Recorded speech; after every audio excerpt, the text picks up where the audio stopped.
Guided autonomy. This is a term someone shared with me before, and it really resonates. And when I think about sales, when we're too rigid on a process, it's cumbersome and I don't think it's very customer focused. So, with guided autonomy, what that gives you is a guide, but the autonomy to make some changes or call some audibles based on the situation. And I think in sales, that's what's required in order to be successful. You've got to have a guide or some kind of structure on how you're going to work with your customers. At the same time, you have to be willing to make some changes and adjustments based on the situation and the customer. So when we look at this process here, I look at it as guided autonomy. So it all starts with preparation, everything you do to be prepared to take a customer's call, everything from understanding your systems, understanding how to process a quote in PL Rater, etc. The next thing, and we've been working on this, is that first 30 seconds of the interaction with the customer. And this is where, if we're fanatical here and we can nail this, really our close rate is going to go up. We call this the building rapport step. And I'm going to drill into that in today's video even deeper at a more micro level.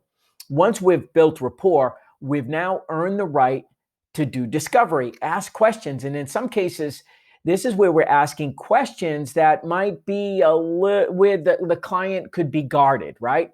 They might not want to tell you about a speeding ticket. They may not want to tell you about a claim they put on their home, or they conveniently forget it. Or they may not want to tell you their dog is a pit bull, right? Well, that all hinders us doing a great job for the client. That's why building rapport is so critical.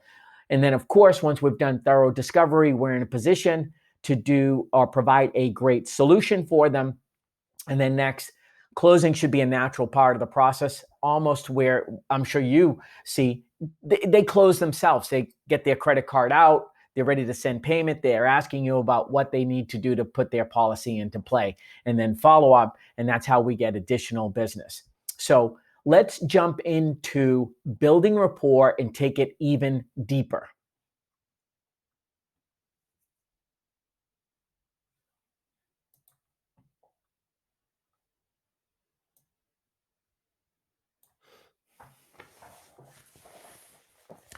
So to define building rapport, I like these two terms, credibility and likability. When you work with somebody, you want to make sure they're credible, they're professional, they know what they're doing. Yet, if you are only credible and you're kind of like just a piece of dirty laundry, it's just like, that's not really connecting with people emotionally, because people make buying decisions based on emotion. So it's important to be likable. And when you can increase both your credibility and likability early in the call, your chance of doing business with that person, especially if it comes to where your rate might be a little bit more, is going to go way up. So when we break this down into the micro level of building rapport, we talk about, number one, that greeting that we've been working on. How do we connect with them immediately and hopefully bring their resistance down and receptivity up? And then to continue on with that, it's a tool called the conversation stack, which I'll share with you. And you can use pieces of this. And this is specifically on how to build likability and create a connection. When you can find things in common with that person quickly, again, everything goes better. And I'm sure you've experienced this.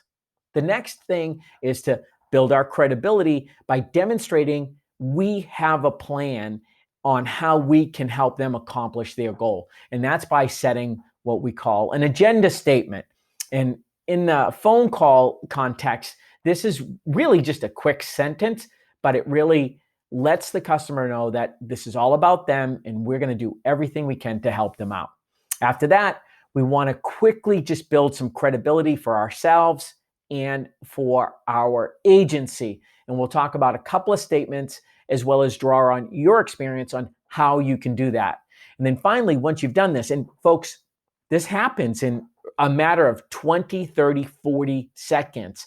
So it's really building value immediately on the call. Then we've earned the right to go into discovery and ask some of those questions. let me share with you the conversation stack next and how you can use this to build further likability with your clients. So the conversation stack is a very versatile tool. It works on phone calls. It works in person. It works personally. It works professionally. It works in the office with your colleagues. And when you look at this, I want you to think of pictures because our brain tends to remember pictures a lot easier than like a list. If I gave you a list of numbers, it's hard. But if I gave you a story with those numbers, you're more likely to remember it. So this is about recall. So in the moment when you're having conversations with people, it reminds you to focus on them and be interested. Dale Carnegie says this. He says, focus more on being interested and less on trying to be interesting. And when you do that, again, you will build rapport. What do people like to talk about? Themselves. The favorite radio station, you've heard this one, WIIFM. What's in it for me? So when we meet somebody, first thing is get their name. And we have got to, if you do this, and I used to do it, I'm just not good at remembering names. Stop it. It's a skill that you can develop. So commit to saying, I am going to remember names, especially when someone calls in, we talk about that name exchange.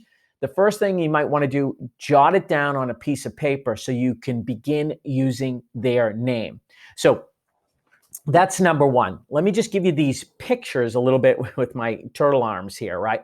The first thing I want you to do is think of a nameplate, one that might be on your desk, a little thing like that, okay?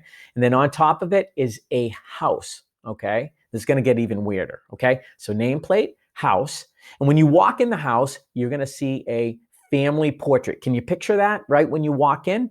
And in that family portrait, it's a famous family. You can pick the family, okay? Next thing I want you to picture in your mind, okay, is they're carrying golf clubs. And you know this, and they got their arm like here, and they're holding the strap of golf clubs, and they're bouncing along. It's one of those moving pictures like your iPhone takes. And then you'll notice also they're wearing work gloves. Now you pick the color. Are they brown, pink, blue? But notice that this family is wearing work gloves. And then there's a mantle there. Don't worry about the mantle, but there's a model airplane, and it's one of your favorite airlines, maybe where you have most of your frequent flyer miles. Maybe we can use those again someday. But can you picture that airplane there?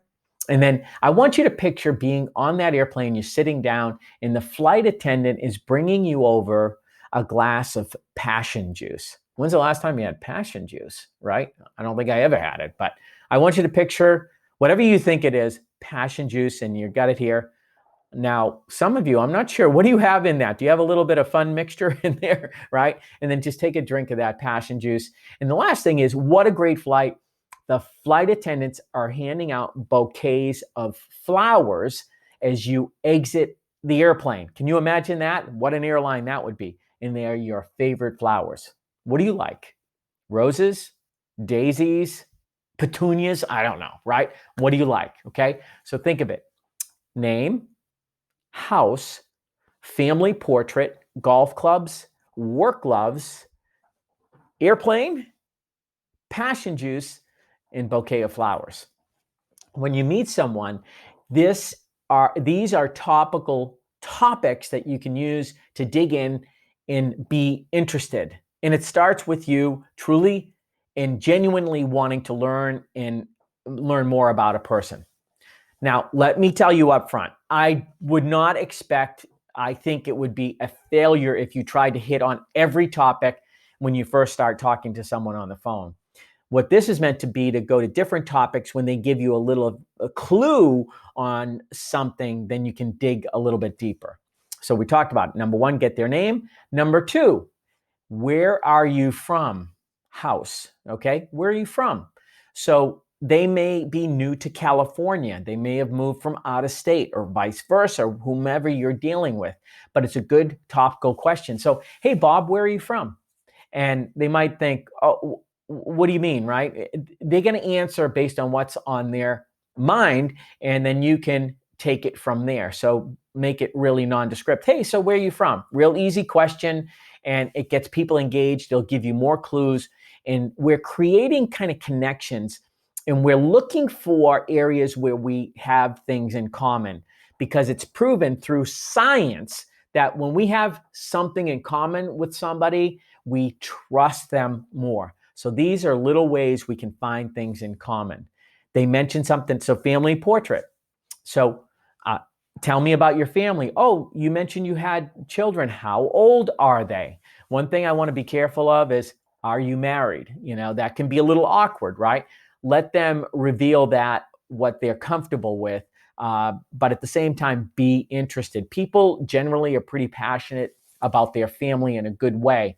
So do you have family in the area? That one I find really helps get the customer talking. So, hey, do you have family in the area? And this could be a future referral as well, right? So that lets them talk about family. You find things in common. Next thing is golf clubs. And this represents, hey, what do you guys like to do for fun? Or even easier, because sometimes that sounds almost like a dating app, right? What do you like to do for fun, right? But hey, what are you guys doing for fun this weekend?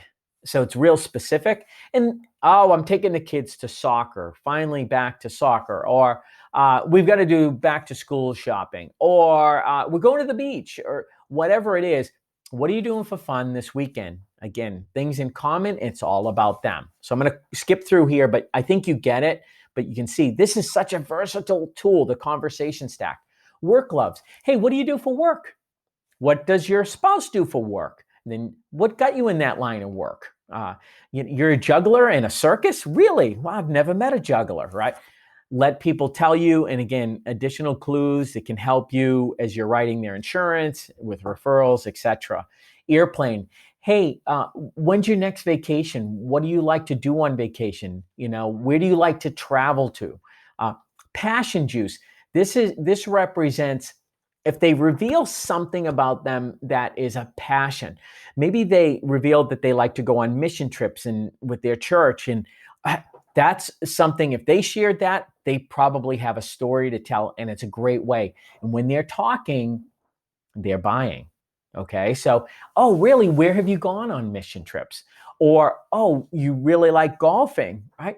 Well, what's the favorite place you've golfed in? What favorite course? What's one of your dream places to go to?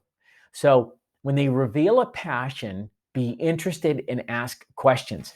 And this does not have to happen on the first 30 seconds, but it can happen throughout the call. It can happen on your follow-up calls. This can help your follow-up calls go even better. And then lastly, whenever we disengage with somebody, we want to say thank you.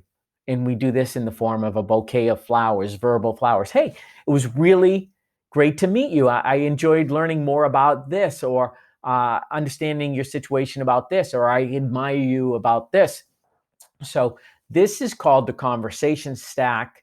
Super useful tool in a lot of different contexts, but it's a good reminder of topics you can bring up. So we don't get too skewed just to business and, hey, what kind of roof do you have? What's the age of the home? Or, have you had any claims on the property in the last, 5 years?